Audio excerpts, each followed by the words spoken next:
Okay, I think we're live. Let's just check the audio. I think we're doing well. We are. Welcome, welcome. Today we're going to talk about law of attraction, manifestation. Probably a shorter stream, because I'm going to head over to my children again. And I wanted to just get this up. I've started waking up and just being like, I have to stream this right away. So these videos aren't super prepared. They're just sort of woken up with these inspirations, which I tend to always have, but in the past was a little hesitant to just jump online after rolling out of bed. So I basically got up and made a green tea, and here we are. I hope everyone's having a beautiful day. So let's talk about law of attraction and manifestation. What a wonderful topic. So first, I want to say manifestation and the law of attraction is sort of the golden treasure, the shiny nugget of lovely diamonds that the ego sees and goes, ooh, I can actually manifest like my life, like I'm in sort of control. The ego kind of goes, I'm in control. Whoa. Because the ego can manifest also, right? So it notices that. And so we tend to get drawn into teachings from someone like Abraham or The Secret or different. We get introduced to the concept of vibration and that we're drawing things into us. And what I'd like to do is try to expand this to its more truthful purpose and try to reduce some of the distortions that people have about it. Try to help people notice their some of the stickiness and traps that are there in this topic for the ego, which all eventually get automatically kind of just walked away from. When we get to a place where we realize we couldn't be manifesting anything truly the way that we wanted to make us happy, that we're manifesting life and living life, life's living us. Life living us means there's the manifestations already happened. It's already happening. So there couldn't be any worry about it. But what's the purpose of the law of attraction? Now, despite what a lot of people think, because they want to make it kind of secular, right? They want to make it sort of, maybe that's the word, secular. They want to take God out of it. It's the ego wants to take God out of it. And so the teachers that teach it, that are trying to teach at the most accessible level, don't tend to talk about God or the creator too much. This is because that concept weirds people out in our society, basically because of some of the distortions we've had, some of the challenges and traumas people have had around the concept of God and the creator. So it's hard to at first get this, but when we get down into the root of it, what are we actually doing? We're trying to attract the experience of divinity and God to us so that we can experience ourselves as it. That's what the law of attraction is. It's attracting future self to now self. Future self already exists, but is now self already. This sounds then like a deterministic kind of plan that like we have no will and things like that. And so it gets very tricky. So I'll have to do a whole video on just will, free will, what is will, because that concept itself is a very subtle and nuanced topic to get into. I hope you guys like that I got my light. I got my light. My dad watched one of my videos and he was like, "You look like a shadow man." And I was like, "Well, gotta bring the light, brother." So essentially, we are trying to find God and attract God to us through our various experiences. And usually we want to manifest like the new job or the new thing because we're having some type of struggle with ourselves. Generally, we see the struggle as a sort of like situation in our life. In truth, the struggle is basically a cognitive and emotional struggle that manifests into the life. as a symbol to show us where we're kind of struggling with ourself or with life. So Eckhart Tolle will often talk about just not resisting life. And this is the key teaching, the key real truth of manifestation is that every moment is nothing less than the most perfect manifestation and synchronicity. It is the universe speaking to you right now, manifesting itself through your eyes. That's what it is, your eyes and I. That's what is happening always. So people are like, well, why didn't my manifestation work? It's because the little I is like, you know what I can do? I can take control over all of reality and just bend it to my will. But you don't have an individuated will that way so much, the way that we think of it. What we have is the spirits and souls yearning to return home, which inspires everything. So when we think that that yearning is something else, that's when we get tricked into going, okay, I'll be better when my house is this size, when I have this many children, or whatever it is. All of these things are purposeful and a part of the path towards the eventual thing of like, they're just manifesting, and then they start to get tired of that. They get tired, and we get, you know, we start to go, perhaps I'm just going to ride it out. Because perhaps this is just a struggle, another struggle. It's another thing that I'm trying to learn and struggle at. The same way I did when I was in school, the same way I did at work, the same way I did with everything else. I couldn't ever do it properly. Why is that? Because there is no I to do it. That's why it's never proper. And this realization that life lives you and then you resist it, which is what causes all sorrow. All suffering and sorrow is resistance to life. The manifestation practices end up becoming extra catalysts to show you that even clearer. Because you'll manifest, you're like, I really want a partner, I really want this or this, and you'll have someone come, and when we really, really want something, we often get something that looks kind of like it. It looks kind of like it, but it's not right, is it? It's not usually right. Or it's right for a time, and then it's just like, this isn't right. And even at the very beginning of it, there's parts of it that you're like, I'm not sure that this is right. This is because within the manifestation itself, there's all this distortion of desperation. So what's constructed in fear must entropy. It must entropy in everything that's manufactured.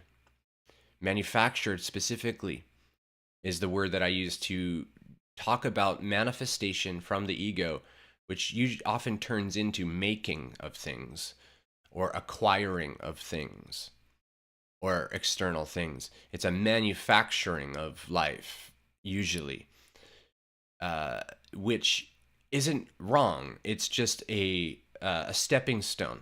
So, you know, as we walk the path. So we have to be really gentle with ourselves, because almost all of us get sucked into this at somehow, in some way or another. A lot of us, that's what gets us into magic work and spell work, and we want to do love potions and different things. That stuff's all very fun to explore. Very fun to explore and learn about. It's all very real, yet it's real within the box and illusion. If you want to know more about the illusion, I go into it pretty well in one of this more recent streams called House of Mirrors. So we're essentially, when we're manifesting things and external things, we're just putting up new mirrors, really. More mirrors. So eventually we go, okay, I have like a lot of mirrors. Everything is a mirror already. I don't necessarily need more mirrors. We realize that the path of law of attraction and manifestation is actually just our path back to God. It's our path back to the Creator. It's already here now, happening in this, what Abraham would call the vortex of now, or the vortex of spirit, the vortex of the dreams and the will, and what's coming through, and the story that's being played out. You as a soul sort of have crafted and architected this little story, and then we're watching ourselves play it through. That's how life works, more or less. We're watching ourselves play through this theater. So as we do that, we start to notice that this theater is like, I don't like this story so much. I don't like this one. That's the resistance and the doubt and the different things coming in. And don't get me wrong, there are experiences that we just don't know how to be okay with when they're happening. There are plenty, right? I still have plenty of things that I'm like, I don't really know how to be okay in this situation. Particularly for me, it's when people that I really care about are being very projecty, very, very projecty. That stuff's hard for me. When people are very close to me and just kind of assume I'm sad. And like, because I live in a little box, for example, I had to have a conversation the other day with someone, and they just kept saying, oh, why don't you go here? Why don't you do this? Why don't you, it's weird that you don't have this. And I'm like, no, you're not hearing me. I'm perfectly at ease in my tiny box. In fact, it's a little large for my liking. I'm kidding. It's perfect. So that type of thing. So we have these resistances to life, and so that even in that, I'm manifesting and creating these authored experiences to show myself some of these resistances that I have to certain types of expressions, and some of the parts of myself that actually don't, that still have that thought, right, of this isn't enough. That's still here running around in the parts of Sean that they're not super accessible, not very noticeable to me. So the reality has to echo it.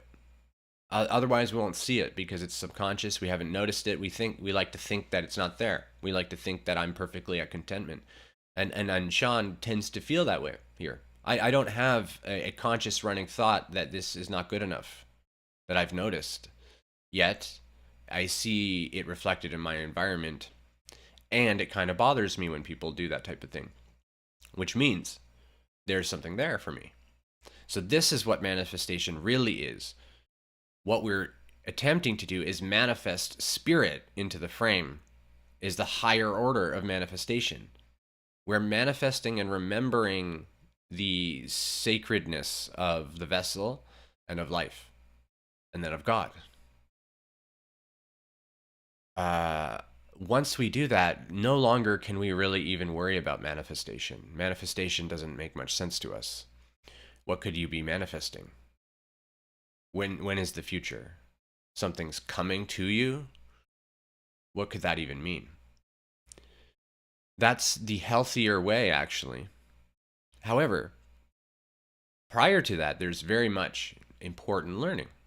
Lots and lots of important things. Like, we have to learn things. So we manifest consciously. We try to bring this to us and that to us, and we go through that. But it's all the same pathway. And this is where we get into service to self and egoic distortions that can kind of run quite amok. Someone might do some manifestation practices and manifest something really cool for themselves and start to go down this pathway, and then get connected with some sort of demonic type entities, and then get into sort of contractual situations where they're like signing off contracts and doing things like that, which is, there's nothing wrong with these engagements necessarily. However, in my order, we just caution adepts that are seeking down these paths that signing anything to anything other than God is gonna get you to into some sticky situations. It's gonna get you into some sticky situations. You can have a reverence, or a not a reverence, but an appreciation and deep respect and honoring for a equal brother or sister of the Creator, another child. That's what these entities are, but they position themselves a little higher. So The reason I bring that up is because some people are just like doing sort of more normal-ish manifestation. Some people are going more the magic way. Uh, it's all sort of the same thing, but in the magic way, that's where you start to like bring in spirits and start to talk with things, and things get can get quite wacky. And if you haven't had these experiences before, these entities, negative entities, people tend to think they show up like spooky. It's kind of usually the opposite. Usually they show up as the most radiant, beautiful things you'll ever see. The most alluring energies, delicious fragrances and things. This is uh, the glamours of the light that they hold. They look the way they want to look. So it's important to talk about it because I do talk about magic. I do talk about ritual and ceremony and practice, and those types of things. And then, so it can get all wacky. So what I want to try to do is talk about that and talk about why we do any of that. So if we think about like who's manifesting, right? Who wants to manifest what? The spirit's not worried about that. So who's doing that? And it's the little I. It's the little engine that could, right? The little engine, the little I inside of us that kind of growing up and learning its role properly, trying to build a disciplined personality, I like to call it, or we could call it a balanced ego. But I don't tend to use the ego term too as much because people don't like it, and it tends to mean the negative parts. But even in, I've said before, even as we evolve out of this sphere and into higher realms of consciousness, ego continues, but it's more just like personality. And then if it's a negative entity, it is much more like a darker ego, but it's still just personality.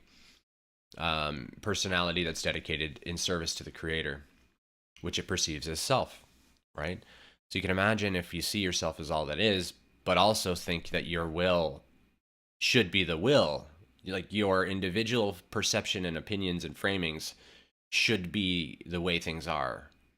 That's where the left-hand path and the negative path starts to really come into fruition, where we go, I know what's correct in my individual framing. I'm not going to go to the source of all that is for guidance here. I'm going to go either just here, or I'm going to find some other entity to tell me what the right way is. Even on the positive path, we do the same thing. So these paths are the same. And it's really just if you're just thinking about perception. So like if you dedicate yourself deeply, just purely, and devote yourself only to Archangel Michael, and you don't really worry about God so much, for example, you're kind of doing the same thing, but Archangel Michael is not a demon, right? Or is he? Right? So depending on who you talk to in these traditions and in magic practice and things, they'll call some of these beings false light. Like lots of people refer to Christ even as false light, because they have they don't have a trust of the unconditional love, basically. So they've learned essentially not to really trust entities, and so then this causes this all new types of learning. So this is just an interesting little aside about manifestation from spell work type of things. All of it works. It all works. Go try it. Go do it if you want. Again, I don't recommend ever being placed under the heel of anything. Kneel to God and stand for the one, and that's it. If something tries to place its heel over you and say, listen, you must get your power through me, it reminds me just of Anakin and the Sith Lord, convincing him, like, I can teach you the powers of the dark side. Come with me, right? That's how it works. That's precisely how it works. But first, they don't show up as like skeleton looking, creepy. They don't show up like that. Not if they're wanting to have a supplicant or a neophyte surrender to them and then get initiated into their whatever they're doing.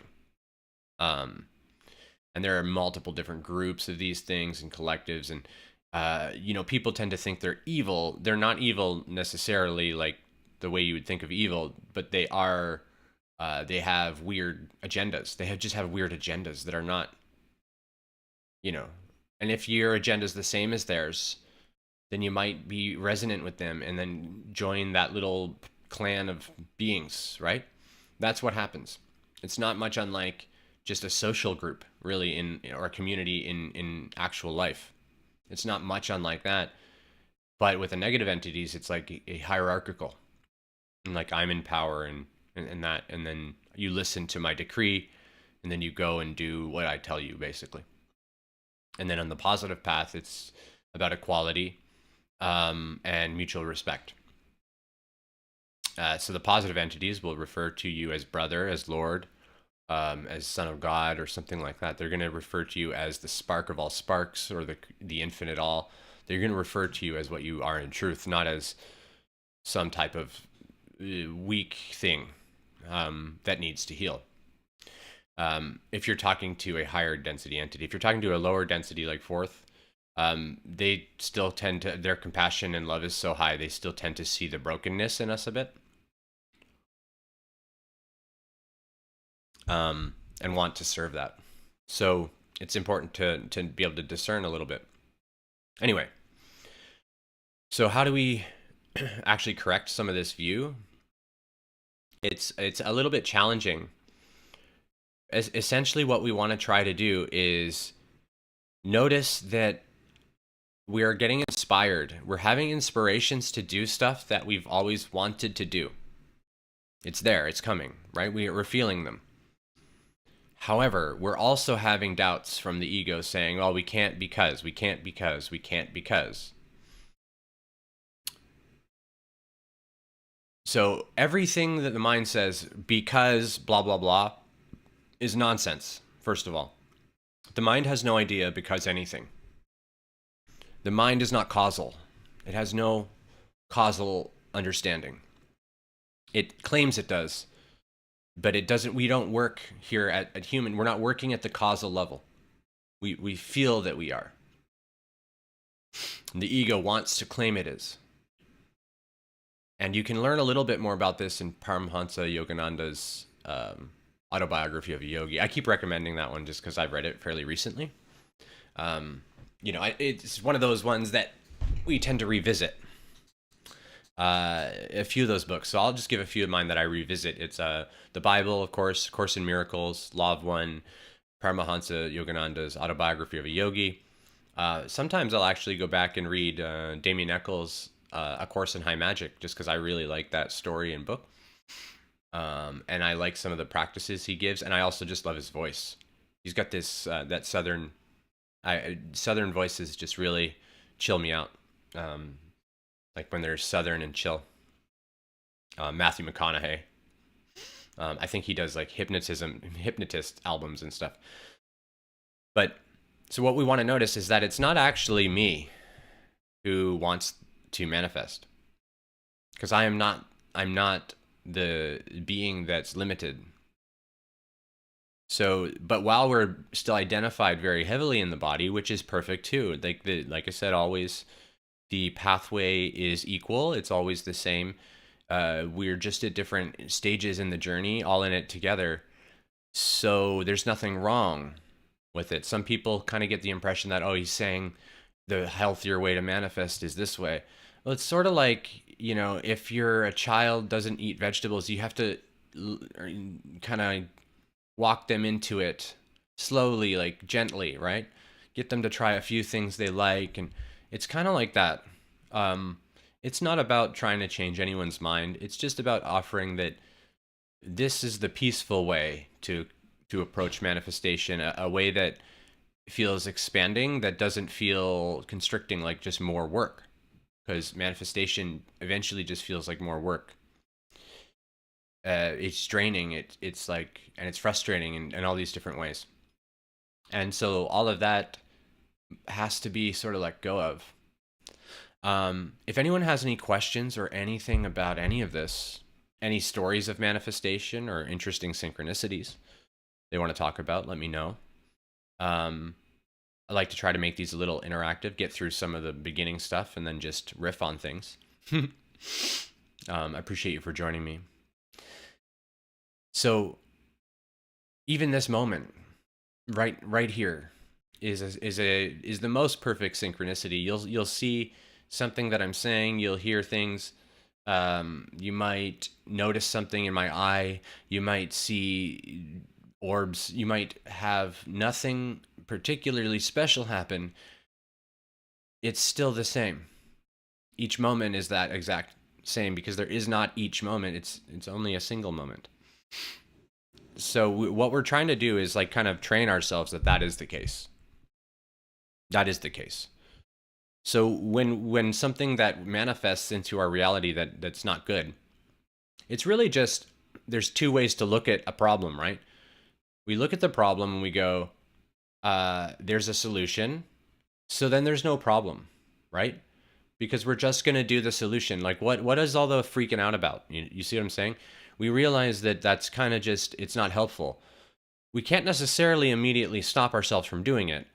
It's just about noticing, okay, yelling and getting nuts about something that's happening in my life just doesn't aid it.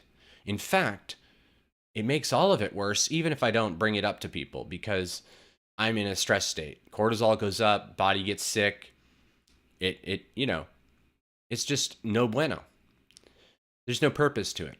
However, it's very well to go, here's an issue I have, like my tire's flat. The solution is to change the tire that I have in the back. I don't know how to do that. I've never done it before, let's say. So that happened to me, and I just said, okay, life's living me. I'm going to go for a walk and just walk it off or something. Because I wasn't upset really, but my car was messed. And I met these two homeless dudes, and we just sat at a bench and chatted for an hour or so, and then I was like, these guys are chill. I gave each one of them $20, and then they're like, oh, and they're like, where are you headed and stuff. I told them, and then they came and changed my tire for me. Literally, but I didn't even ask them. I just told them I'm going to change the tire. I have no idea what I'm doing. And I laughed about it, and then the guy just rips his shirt off, and he's under the car almost instantly, getting the spare off with the thing. And apparently he used to work at a tire place, like a tire shop. And like that's what I mean. I could have stood at that car and just went, oh, life, oh no, for hours. I could have struggled by myself trying to just fix it all, like, oh, I'm a fixer. But because at that moment, I was quite aware and awake at that moment. I was just like, I guess I'm just going to let life handle this with me. And that's what happens.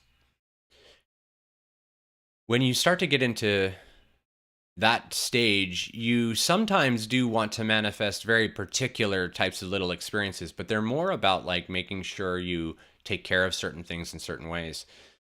And so the practice that I like to recommend for actual real manifestation is imagination. And if you want to know about that, Neville Goddard is really the authoritative subject that I've seen, or authoritative author on imagination and the creation of imagination. Like, imagination is creation. So really, literally, it's as literal as just closing your eyes and imagining yourself doing the thing and the feelings and all that stuff, and just doing that every so often. That will just keep energizing it, and it'll just keep happening. You'll move towards that. Now, if your life is really out of alignment of that thing that you're imagining, you're in this other wacky vibration, you have to make all these changes. So if you're like, let's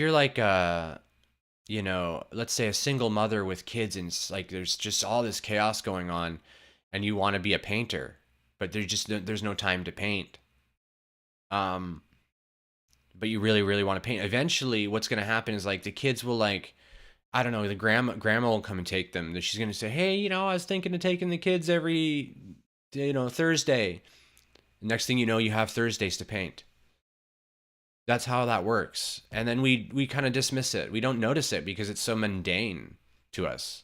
It's just normal day to day. Oh, I guess that's nice of her. That's cool. We may even say, no, grandma, because um, maybe grandma has like certain rules we don't really like, or our relationship with our mother might be a little. So we're like, no, grandma. So life offers us this opportunity so we can paint. And we go, no, no, I don't want that. And we throw it away and we don't even realize. And if we did it, maybe grandma then is like, you know what, I also want to take them on Sunday. Now you have 2 days to paint. It's not that you don't want to be around your kids. You just want some time to paint. There's nothing wrong with having time for yourself. There's nothing wrong to take some time to recuperate and to express and to be inspired. And so the guilt also of letting the kids go to grandma's and, well, then I'm just going to sit here and paint, especially to a mother that's just been kind of self-invested into children and family, not so much into self, like service, service, service, service, service. And now I'm supposed to help myself feel at peace in myself. It's a very new concept for a lot of women and men too, because men do the same thing with the work. They just sacrifice, that's essentially what humans right now tend to often do, sacrifice their values and their will, their sovereign wills, to serve each other in beautiful ways, and then also in some weird ways too, right?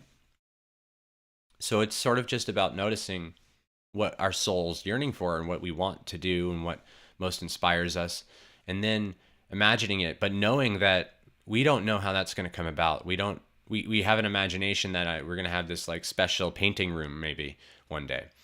And we want it to be like right away. We want to have this special room and we want to have all this time. And we want it to look this certain way.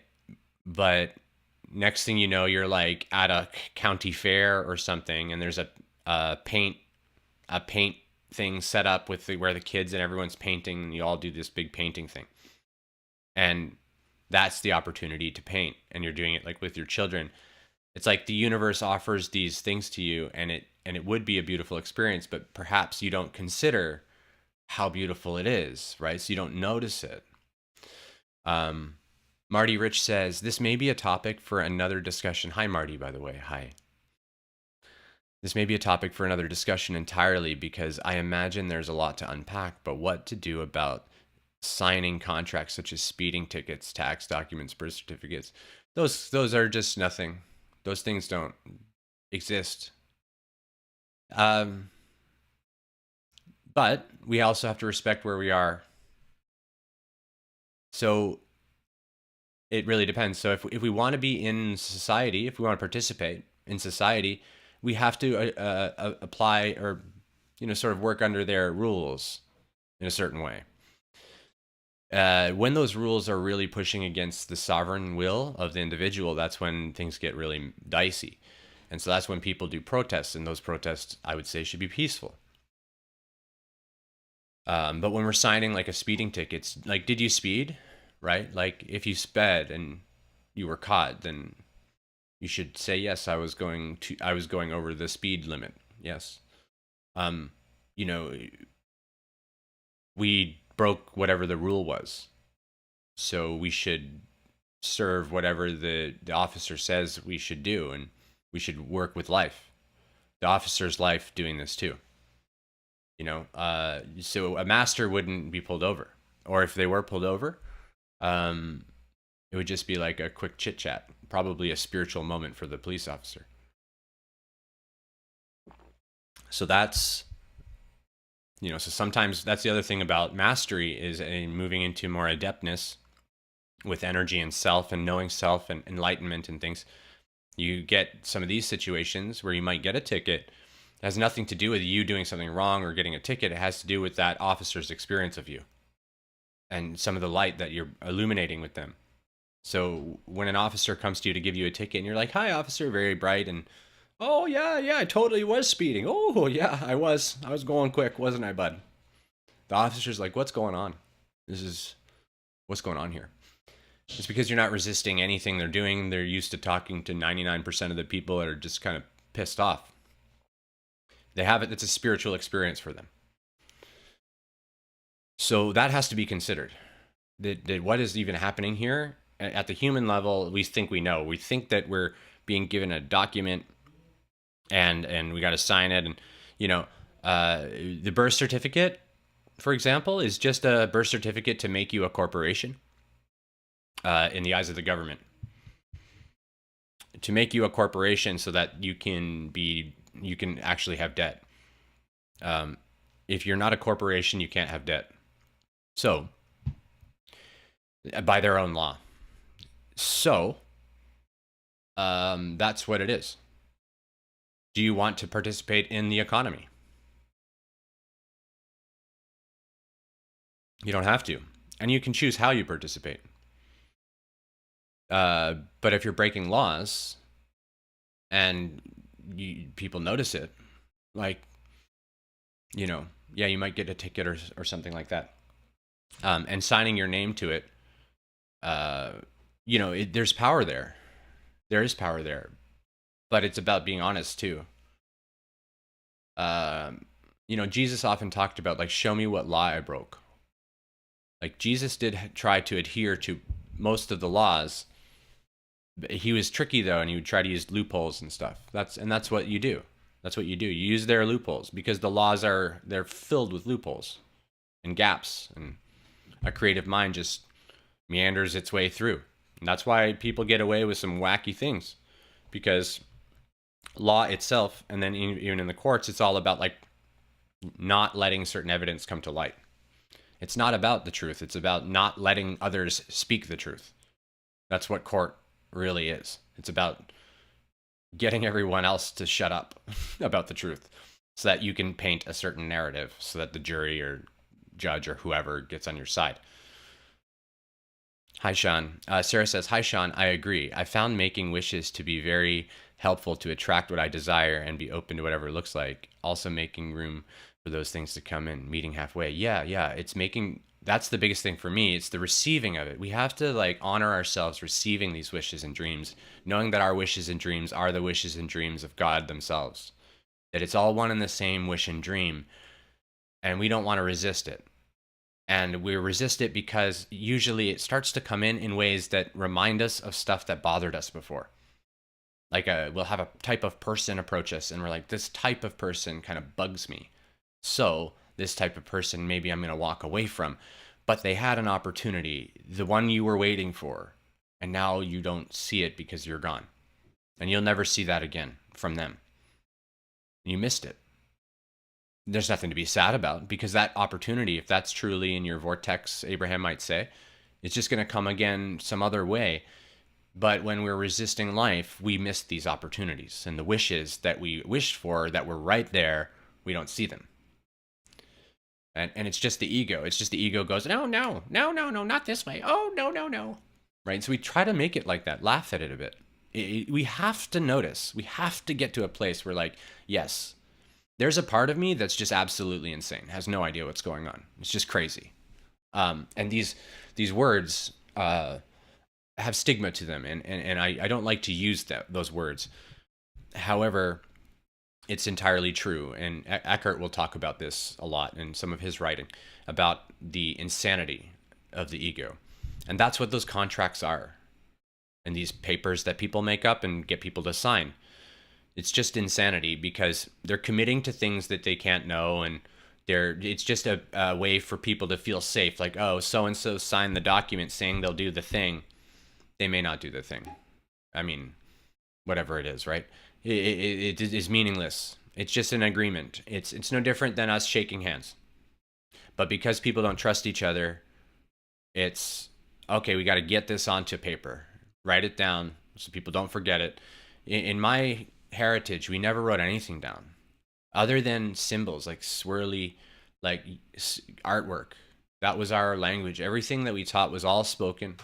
That's why no one knows anything about the Druids other than Druids, because they don't know. Even you go look up stuff about Druids, you're not going to learn about Druids. You're just learning about what other people wrote about Druids, which they don't know. So you have to sort of be a Druid to get it. And in the stars as well, we don't write stuff down. We don't sign contracts that way. We just make intentional commitments with each other as souls. That's it. It's that simple. And once if both of those commitments are pure, then it's done. There's nothing to worry about. No one's being dishonest up there. And we're going to move to that. It's going to be more like that here. You can even find yourself that there are people that you meet. If people meet me, they treat me this way. Like they don't tend to worry about, they actually apologize. They're like, I have to get you to do this. It's just a formality. Things like that. And I'm like, I don't care. Like this thing that you're making me sign means nothing to me. So I'll sign whatever you want. The name I'm even writing doesn't really mean quite what most people would think to me.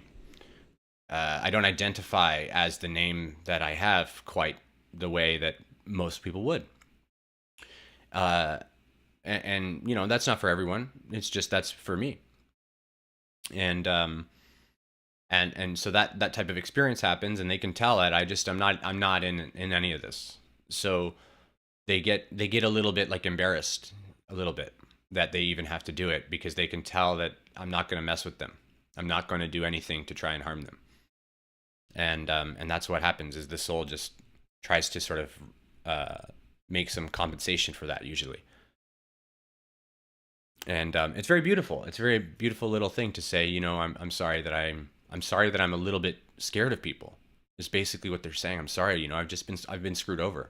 That's why they're giving you a contract. Or it's a bank and they want to make money and they want to sort of enslave the will and things like that. So it's just about the meaning we give the contract. Also, all contracts can be eventually dissolved, but we have to say, I formed this contract in insanity. And basically we go to our inner judge and discerner. It's essentially just the conscience. And we say, I made this pact or contract with this soul to do this thing. I made this from a place of insanity. I thought this was different than it is. And I plead insanity in this case. Take the contract, and I trust you to do what you need to do with it, and I trust it'll all be okay. And if one does that, really truly surrenders that contract that way, that's how to actually release oneself from contractual obligations as a soul that are not totally aligned with us. Most people are like, wait, cut it. Chop, chop, cut. No, that doesn't work.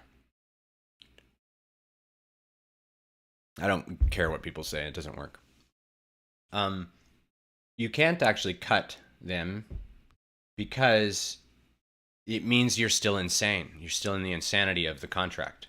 You're still all wrapped up in the contract, which means the learning in the contract isn't resolved, which means the human is going, I don't like this, but the soul's going, it's too bad.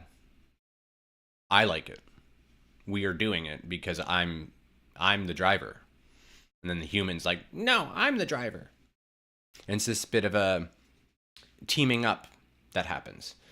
So, but at first it's very adversarial. And so what we want to do is like come back to the friendship between the human self and the spirit self or the soul, and build this relationship, which is essentially just beginning to know God properly, beginning to know the God in self, and beginning to know how to embody the God self. And I teach that Christ is the way to do that. It's the most pure way that I've found, and most balanced way that I've found. I don't mean acting like Jesus, just to be clear. I'm talking about Christ consciousness. I'm not talking about Christianity. I'm not talking against these things either, but I'm just saying that, when Christ says, I'm the way, he's not kidding around. When Jesus said that, he's not joking around. And it's really easy to like overlook that. I did for years. I overlooked it. I was like, yeah, I know Jesus, whatever. I'm going to go look at like other spirits, do whatever. We fiddle around. But eventually we go, let's go straight to the light. And then we have an experience of that and we're like, okay, that's the way. So that's why I teach that. Marty says, I was speeding because my dog was bleeding and I was panicking and unaware of my speed. So I was at fault, and yet there was zero compassion for my side and just felt wrong on some level. Yeah. Yeah. You see the coldness of the system. The system doesn't give a shit about things. It's not that that person doesn't have compassion, that soul. It's that the soul, when a police officer or any worker, uniformed worker, puts on the uniform, they literally are signaling to the body. It's a magical practice. Think about this. They have learned the rites and practices of their order, right? Which is to serve and protect and do these things. And they have all these rules and the different regulations, or their nurse or something like that. They put on their uniform. You just think of yourself. You put on your work clothes. You're in work mode, baby, right? If you're in a uniformed position, very almost military type police, right? Military, very oriented around military, right? You're essentially adorning the program of the police. This is not a bad thing in itself. But a police officer doesn't have time for compassion generally. It's in that level of consciousness where things are they're in fights with stuff. People are trying to hurt each other. There's conflict and all that stuff. They don't have time to go, oh, and they don't. That's not you broke the law, And I have compassion. I totally understand. And the cop does too. Later, but they're so used to it. And also people just say excuses constantly. They just ignore them. It's not that they don't have compassion. It's just that they don't even know if it's true. And even if you prove it, it's just they're not in that mode. They're in program mode. They're in robot mode, essentially. And it doesn't mean they're not human. It doesn't mean they're not like human. And they're just running that program to serve and protect, which is beautiful for us. It's what society does. There's stuff goes on here. And as that stuff reduces, the need for that serve and protect type stuff goes away. That's sort of how it works. Hello, Melissa. Hello. So it's essentially mirroring to us when that happens. It's mirroring to us that there's not compassion inside for myself about this. Like, I was speeding, I was nervous, I was afraid, I wasn't giving myself proper compassion, and then it's mirrored to me in my reality. It doesn't have anything to do with the cop truly. It's impersonal that way. The cop's just doing his job or her job. But her job's like, our dog's bleeding, there's all this stuff going on, and their job is really messing up our day. And we were just doing what we're doing out of love to get our animal to the hospital, right? So it's this little situation, and there's lots to explore there for us. So it's thinking about these things, like, why do I care? Why couldn't I handle it? Because he didn't show me compassion. He didn't need to. It's not his job to do that, really. It's not. He's a cop, right? And I'm not faulting you. We want the compassion from people, especially when we're in what we feel are like crises type situations. And when the emergency personnel is not giving us compassion, it's like, what the hell's going on? So I totally understand. Absolutely. Sarah says, a big resistance I see in most people is then them wanting a truly loving and caring relationship, but they're staying in a codependent, toxic relationship. We forget how powerful we are as creators. Yeah, actually, most of our ideas of what love is just codependence and, unhealthy things. True intimacy is more like, I'm just so excited you're here with me to do these things together. And if you're not, I'm so excited for whatever it is you're doing away from me. That's like unconditional partnership love. That's rare. It's rare to see that. That's how I feel about everyone I meet. Is when you're with me, if we're engaged, it's my attention is purely on you. People find it a little uncomfortable sometimes. They're like, he's like staring at me. He's not, you know. So I have to pretend I'm distracted and things like that because people get kind of weirded out. But that is one of the biggest resistance. Yeah, because we're mirroring what we were taught by society, right? And society wasn't wrong to teach us this. It's like a progressive evolution of, oh, I get it. Oh, okay. Oh, and then expanding. So it's very beautiful. It's a very beautiful story.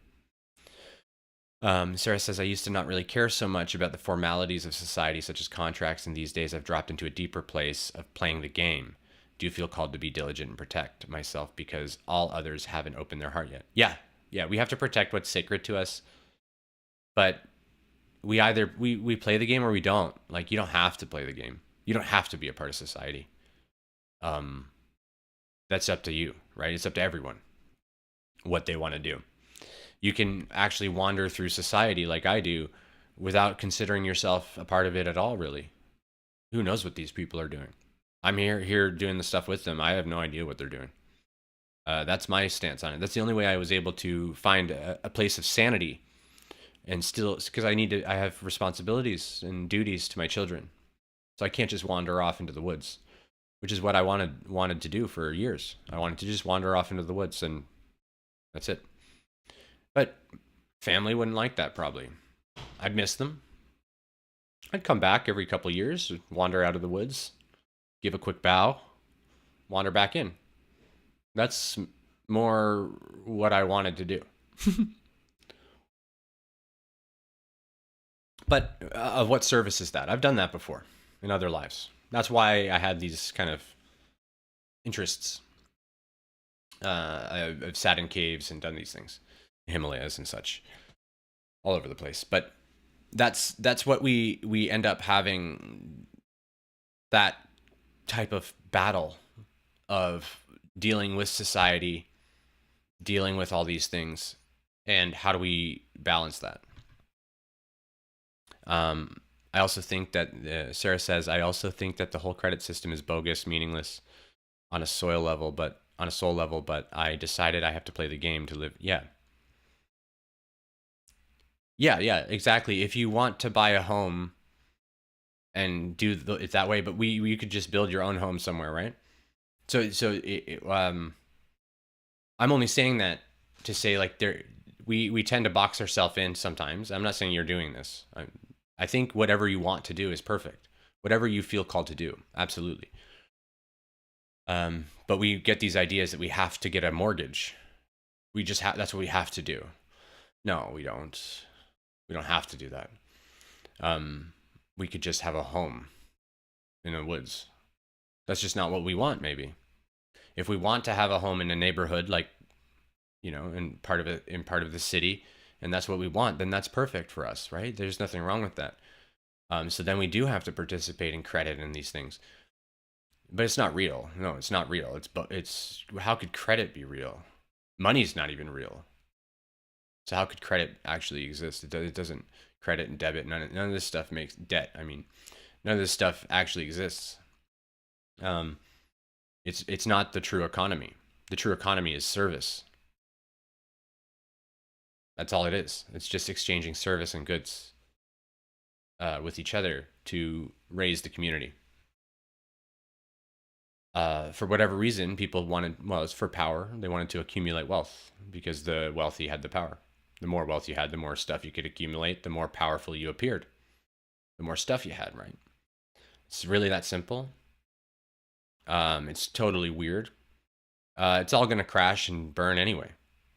So when people are, I only say that because going into these systems, like, all those systems are going to fall apart. I don't know when. And so I like to warn people that are buying houses and things, and just let them know, like, something like, you're probably going to go through this market crash thing at some point. It's probably already started. I don't pay attention, to be honest with you. Makes no difference to me. But that doesn't mean it shouldn't make a difference to others. It's just, for me, it's like, You know, I don't even like that we have our houses in boxes. We should have domes or teepees or pyramids, technically. Like, these boxes are not helpful for us, I don't find, unless they're protecting against solar energies that I'm not aware of. They might be. There might be a reason that we're doing that I'm not aware of. Yeah, so I think that's it for today, and I got to get going now. I'm going to go visit my children, and I'll see you guys probably on Sunday. And I wrote a poem to my own self. He was like 3 years old, 2 years old, a big picture of him. I'm going to probably read that poem. It's one of the ways that we do sort of, I don't like to call it shadow work, but it's just emotional work as a poet in bard tradition, bard training. In Druidry, we do this, and we just write poems to ourselves, about ourselves. And this one that came out is really, I think, quite beautiful. It's just almost like the soul speaking to Sean about coming into himself. And it's a really interesting poem. So I think I'm going to read it on the channel. I hope you guys like it. I hope you guys all have a beautiful, beautiful weekend. Let life live you, you know. Don't need to resist life. I know sometimes life seems to resist us, but that's us resisting life, believe it or not. Because life can't resist what is. Life just lives, right?